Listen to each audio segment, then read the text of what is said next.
talent pay rates. When I do a job, the producer, director, ad agency usually tell me, we need you to find talent, and this is how much we can pay them. Okay? They don't usually go, hey, how much would you like to pay talent? Well, if they do, I'd say, oh, 5,000, 6,000 at least, you know, right? But it doesn't work like that. They usually say, I need to find talent who will work for this rate. Okay? And that's part of my bid based on how much money they have in their budget for the talent. I know that obviously if they want really good talent who can speak on camera and they only have $100 to pay them, it's going to be a lot harder work for me to find them than if they pay somebody $2,000 for the same job. If I offer up $2,000, I'll have some really good talent coming out and saying, hey, yeah, I want to audition for that, right? So I know when I bid it that based on the pay rate they're offering the talent is going to decide how much time I have to put into it too. Okay? So a casting director doesn't really have a lot of say-so on your rate. Every once in a while they'll call me and they'll say, hey, my budget, and I'm thinking somewhere between here and here for the talent, what do you think? And then I'll give my honest opinion. I'll say, okay, we just did a job recently, but we were closer to here to get the talent we needed, not down here. Or, yeah, we were able to get plenty of people for that rate. That's good. You're in good shape. Okay? So I can advise them a little bit, but most of the time they've made that decision before they call me. Okay? So don't blame the casting director about the rates. Okay? We don't set them. Okay, now, the other side of that, obviously, if it's a union job, the union will dictate the rates. Residuals will dictate the rates. I have no say-so over that. Neither does my client. Okay? So once it goes union, that's already a decision that's been made. Okay? Now, the talent pay rate, when you have an agent, if an agent has contacts and clients, as they should, outside of casting directors, where they are negotiating, maybe they have an ongoing client, maybe like a large corporation or something that always comes to them for their talent for their industrials, or always comes to them for their talent for something. Once they've honed those clients, which is part of their job, okay, they can begin to set the rates themselves. And they say, hey, you know, if you want this person, this is what it's going to cost you.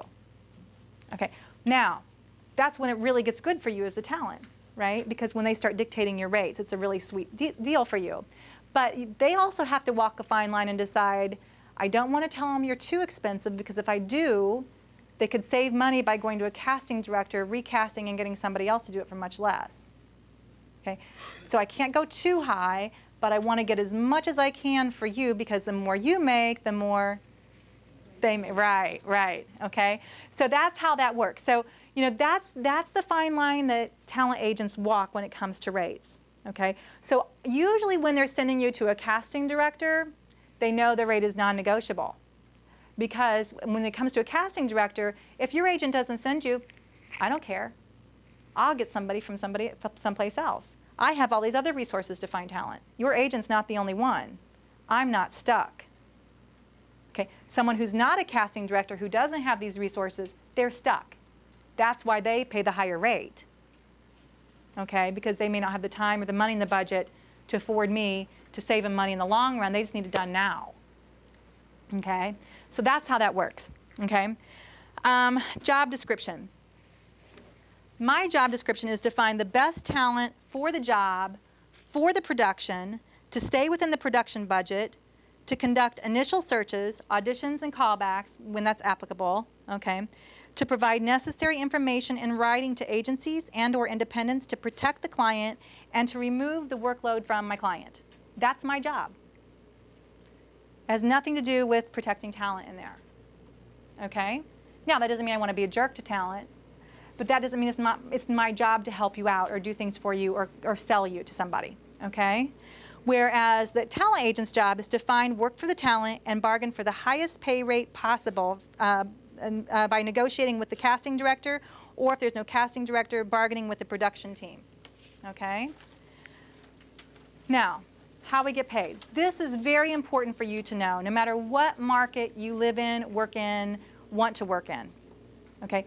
You need to understand who can accept money from where, okay? As a casting director, I do not accept money from talent. If you come in and audition for me and you bring me a present, I will say thank you, but no thank you. Okay? If you send me a Christmas present, same thing. Thanks, but no thanks. Okay? Now, does that mean I don't love lovely presents? No. Okay, but the reason why is because that's going to cloud my judgment. I don't represent you. Okay? I need to have a fair playing field for my client. I need to know that I'm just suggesting the best possible talent, the best possible person for the job, not the person who gave me money. So if someone ever comes to you and they claim to be a casting director and they audition you and they say, let me be your manager, let me represent you, let me get you some other jobs, first of all, tuck your tail and run.